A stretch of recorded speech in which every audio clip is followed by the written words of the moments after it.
I've been sharing my personal story with the hope of encouraging women across the country to vote for candidates who support the right to choose, because I firmly believe that politicians have no place in family planning, especially when it doesn't go as planned. Here in Michigan, we worked hard 2 years ago to pass Prop 3 to protect reproductive freedoms, reflecting the belief of 57% of Michiganders that every person has the fundamental right to reproductive freedom. However, with the upcoming presidential election, there's still so much at stake if Republicans gain control and are allowed to implement a nationwide abortion ban. With the election just 4 months away and the potential implications for reproductive rights, how are you planning to engage and mobilize voters, and what strategies do you think will be most effective in reaching and inspiring people to take action? Thank you, Amanda, for that. One piece of this is to really remind people that they're not alone. I think there's something that has happened, I mentioned it earlier, that is making people feel like, are people there for me? And we have to remind people we're all in this together. I think this is a moment that we have to be very intentional about building community, about reaching out to the folks we know, relatives, neighbors, coworkers, and reminding them that we're all in this together and that we can make sense of it if we try. And part of making sense of it is reminding everyone in an election year their power to determine very important issues through their vote. And so that means, reminding people to register to vote, reminding people to go online. There's iwillvote.org and to make sure you know where you're registered, because sadly in so many states in our country right now, they're intentionally passing laws to make it more difficult for people to vote. They're passing laws that allow, for political reasons, that they'll reduce the number of polling sites so that people won't know where to go vote, or because there are reduced polling sites, the lines will be longer, which will deter people from standing in line, especially if they're working 2 and 3 jobs. They don't have the time.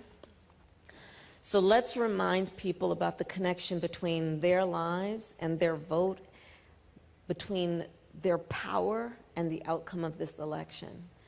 Let's organize people building coalitions. Again, there are forces trying to divide us.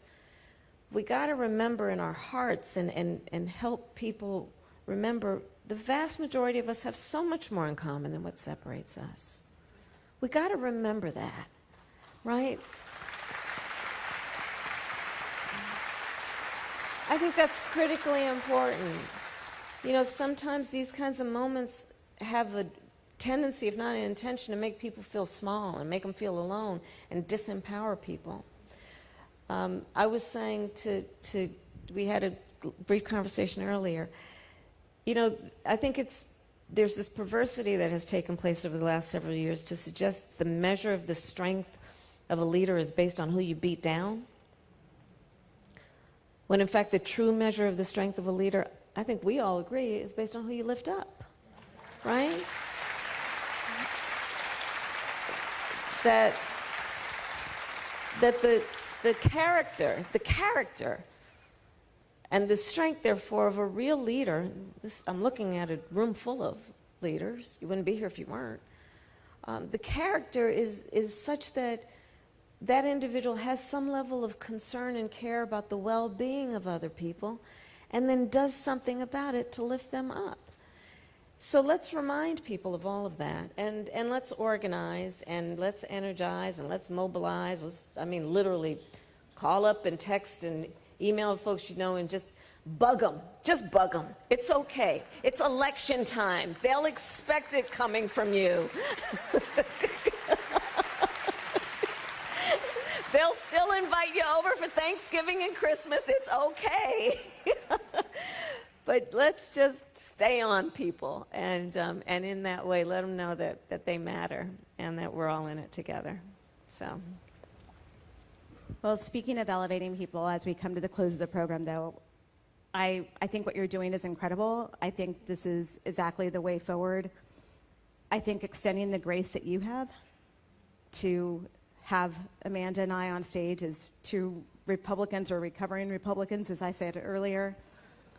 I think this is an example of how we come together and how we built this coalition. Like you said, I think it's about empowering each other. And I also think it's a sign of that women are going to support women. That's right. We're going to stand by other women.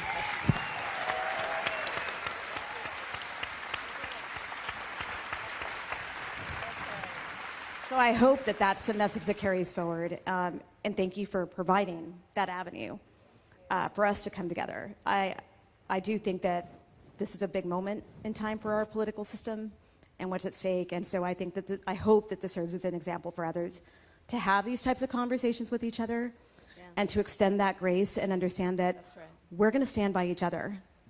They don't get to win when we're together. That's exactly right.